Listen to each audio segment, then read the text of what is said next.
When you think of a library, you probably picture, like, quiet aisles, maybe the gentle rustle of turning pages. But behind that super peaceful exterior, libraries are actually in a fight for their very relevance. So let's dive into why the modern library has to think less like a quiet archive and way more like a competitive startup. And really, this is the central question, isn't it? I mean, when you can get an answer to pretty much anything in seconds right from your phone, where does the library even fit in? It's a direct competition, and honestly, the stakes are incredibly high. So just for context, the ideas we're going to be exploring today, they're based on the academic work of Dr. Ata-ur-Rahman. His research really digs into how libraries can navigate this whole new landscape. Okay, so first up, let's talk about the library's big challenge. We're going to explore some of the loud, modern problems that the quiet library of the past, well, it just can't afford to ignore anymore. For decades, the philosophy was pretty simple. It was kind of like that, if you build it, they will come idea. The library's job was to get a bunch of materials and organize them. That was it. It was a totally collection-centered approach that just assumed if you built a fantastic collection, people would naturally show up. Nobody was really studying what users needed. They were just guessing. But yeah, that old model just doesn't work anymore. Not even close. Today, libraries are facing this absolute explosion of information, right? They've got direct competition from giants like Google, and they have to constantly justify their funding. And on top of all that, you and I, the users, we have completely different expectations in this digital world. The pressure is really, really on for libraries to prove their value. So, how do they prove that value? Well, this brings us to a pretty unlikely hero: marketing. I know, it might sound a little weird, but this one concept is becoming absolutely key to the library's survival and, its revival. Now, before you start picturing librarians trying to sell you a book, let's kind of redefine what marketing means here. In the world of libraries, it's not about profit at all. It's a process of deeply understanding what you, the user, actually need, and then creating and delivering value to meet those needs. The crucial point here? It's about building a relationship, not just a one-and-done transaction. And hey, this wasn't some sudden panic. It's actually been a slow but really necessary evolution. We've moved from that old-school, collection-focused model to where we are today, where being user-oriented and really understanding marketing is a core part of a modern librarian's education. It's a huge shift.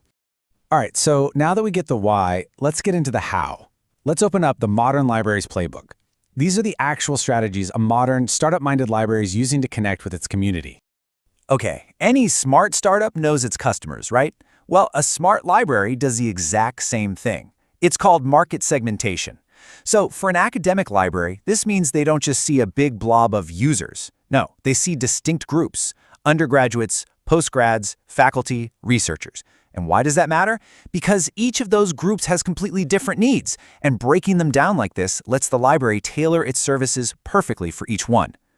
And that leads us to a core strategy called the marketing mix, or you might hear it called the 4 Ps. So product, that's not just books, it's workshops, databases, expert help, the whole shebang. Place is both the physical building and the 24/7 digital library you have on your phone. Promotion is pretty straightforward. It's how they tell you about all this stuff. But here's the most interesting one: price. For a library, the price isn't money. It's your time and your effort. Every single second you spend struggling to find something, that's a cost. And the modern library's goal is to get that cost as low as possible, to make getting value totally effortless. And you know what all of this strategy, all of it leads to? The most important point of all. It's about building relationships, not sales. Seriously, if you take away only one thing from this, let it be this: the goal isn't just to boost usage stats, it's to build a lasting, loyal community. This quote from the research really just sums it up perfectly.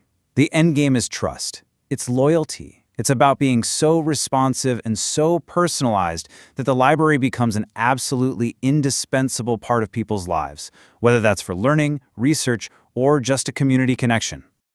Of course, none of this is easy. Not at all.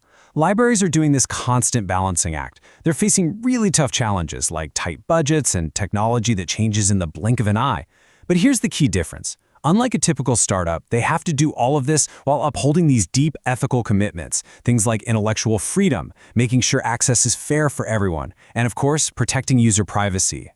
Ultimately, all of these strategies, the marketing, the focus on the user, the relationship building, it's all pointing toward one big goal: creating the future-proof library.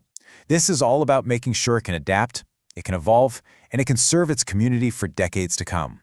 Which leaves us with the final question to think about. If a library's whole job is to meet your needs, what does it actually look like for you? I mean, beyond just the books, what services, what spaces, or what tools would make your library, whether it's local or at your university, truly indispensable? What does your perfect library offer?